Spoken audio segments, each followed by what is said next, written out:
नमस्कार, आप देख रहे हैं R24 भारत और मैं हूं आपके साथ अंजलि। मैं अभी मौजूद हूं लुबी सर्कुलर रोड में, जहां पर कांग्रेस की जय भारत सत्याग्रह सभा का आयोजन किया गया था, जहां पर प्रभारी अविनाश पांडे सहित स्वास्थ्य मंत्री बन्ना गुप्ता सहित अन्य दिग्गज नेता यहां मौजूद थे। तो हम सीधा जुड़ेंगे यहां पर अब जो प्रभारी अविनाश पांडे से और जो स्वास्थ्य मंत्री उनसे, और जानकारी लेंगे सत्याग्रह के बारे में और वो तमाम प्रश्न जो कि 2024 के जो लोकसभा चुनाव को लेकर है उनसे, और जानकारी लेंगे जो सत्याग्रह का आयोजन किया गया है इसका मेन मकसद क्या है। सबसे सड़क तक समय समय पर मोदी जी से और भारतीय जनता पार्टी की कुनीतियों के खिलाफ आवाज उठाते हुए उन्हें समय समय पर प्रश्न उठाया। इन सभी प्रश्नों के जवाब मांगने के लिए ये सत्याग्रह का आयोजन पूरे देश में किया गया है। उसमें असहकार्य न करते हुए उसमें अड़चने और बाधाएं ला रहे हैं और कांग्रेस के कार्यकर्ताओं को हमारे मित्रों को प्रोत्साहित कर रहे हैं।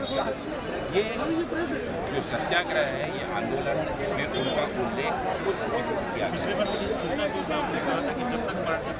उसके बाद में हमारे स्थानीय नेताओं ने, हमारे माननीय मंत्री महोदय, हमारे विधायकों ने, यहाँ के जनप्रतिनिधियों ने इस विषय में जितना कोशिश होता है सब उसमें जो व्यवधान आ रहे हैं, आज यहाँ के प्रशासन की ओर से जो मुझे संदेश मिला, जो जानकारी मिली, लेकिन उन्होंने आश्वासन दिया है कि जो भूमि कांग्रेस पार्टी के लिए जिसकी भूमि पूजन स्वर्गीय इंदिरा गांधी जी ने की, जो 1958 में पार्टी को दे दी गई और आज 60 साल के बाद 60 साल जाने के बाद भी जिस प्रकार से कोई अवैध तरीके से एनक्रोच कर झोपड़ी जो बताई जाती है उस प्रकार उसे पुनर्स्थापित करने का यह संघर्ष है। ये यहाँ के प्रशासन के खिलाफ और गलत इरादों के साथ कांग्रेस के तत्कालीन नेताओं के खिलाफ साजिश कर इस कार्यालय को हत्याया गया। सर, उपनाम का केस 4 और इसीलिए आज उसका उल्लेख यहाँ के कार्यकर्ताओं की भावनाएं उनके वक्तव्य में। सर, सत्ता में तो अभी आप लोग 3 साल से हैं। अविनाश पांडे जी, सचिवालय का घेराव किया और देखिए, चाहे सचिवालय का घेराव हो, चाहे संसद को ना चलने देना, जिन प्रश्नों को, मुद्दों को लेकर माननीय राहुल गांधी सड़क से संसद तक संघर्ष कर रहे हैं और आज 27 मार्च से 28 मार्च से पूरे देश के अंदर कांग्रेस का कार्यकर्ता नुक्कड़ों पर, सड़कों पर, पंचायतों में, गांवों में जाकर माननीय राहुल गांधी जी का संदेश लेकर माननीय मोदी जी से और भारतीय जनता पार्टी से प्रश्न पूछ रहे हैं। इस देश की महंगाई को वो कैसे रोकेंगे? इस देश के आसमान छूती हुई बेरोजगारी के लिए उनके पास में क्या उपाय है, क्या यंत्र है? इस देश की गिरती हुई अर्थव्यवस्था को वो कैसे रोकेंगे? उसमें वो क्यों असफल रहे? इस देश की गरीब जनता के जेब के, उनकी गाड़ी कमाई का पैसा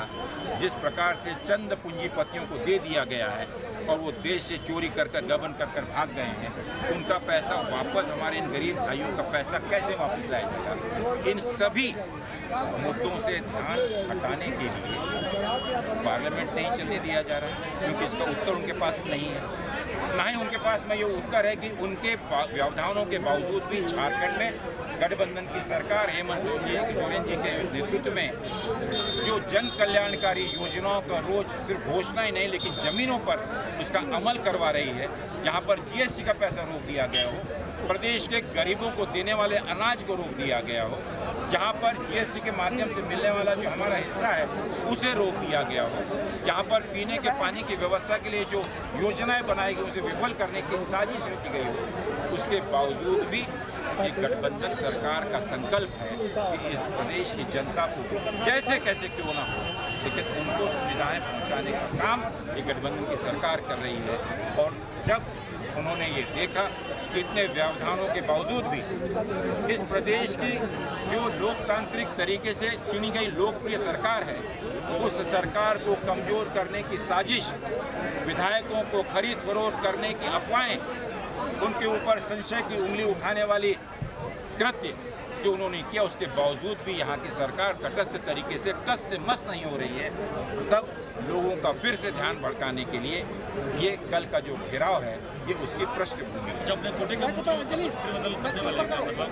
देखिए, मैं स्पष्ट कर दूं कि जो माननीय मंत्री हैं वो पूरी जिम्मेदारी के साथ जो वादा हमने प्रदेश की जनता को किया था उसमें उससे भी बढ़ चढ़ कर काम कर रहे हैं, संतोषजनक रूप से काम कर रहे हैं।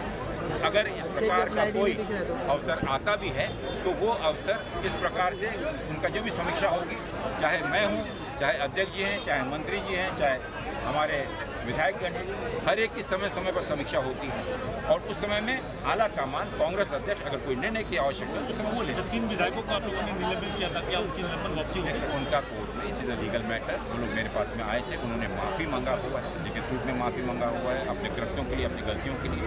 आश्वासन किया, लेकिन उसका निर्णय माननीय कांग्रेस अध्यक्ष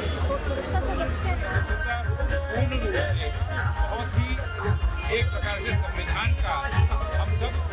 न्याय प्रणाली का सम्मान करते हैं, लेकिन एक साजिश की तरह गलत वहाँ पर प्रस्तुत किए हुए गलत क्यों के आधार पर निर्णय लिया गया, जो कि अनैतिक और रस्म अलोकतांत्रिक है। इसकी अपील सम्माननीय न्यायालय के सामने हमने किया हुआ है। हमारे सभी जो सीनियर अधिवक्ता हैं इस पर काम कर रहे हैं और मैं पूरा उम्मीद है कि देश में कानून आज भी लोग विश्वास रखते हैं और लोकतंत्र को बचाने के लिए देश का जिम्मेदार कानून व्यवस्था उसमें उनकी हमारे उसकी रक्षा करेगा और उचित निर्णय बहुत बहुत धन्यवाद।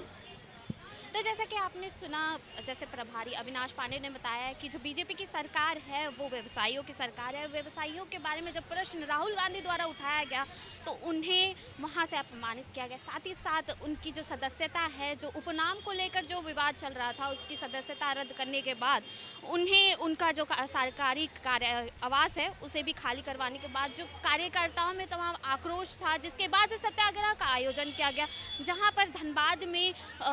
प्रभारी अविनाश पांडे सहित स्वास्थ्य मंत्री बन्ना गुप्ता सहित झरिया विधायिका पूर्णिमा नीरज सिंह भी मौजूद थी और तमाम दिग्गज नेता सभी यहाँ बादल पत्रलेख से लेकर सभी तमाम नेताएं यहाँ मौजूद थे और वहाँ पर सभी जितने भी कार्यकर्ता हैं उनमें जोश भरने का कार्य किया गया। ये सभा आयोजित इसलिए किया गया था कि बताया जाए कि कांग्रेस की सरकार कितनी मजबूत है, क्योंकि लगातार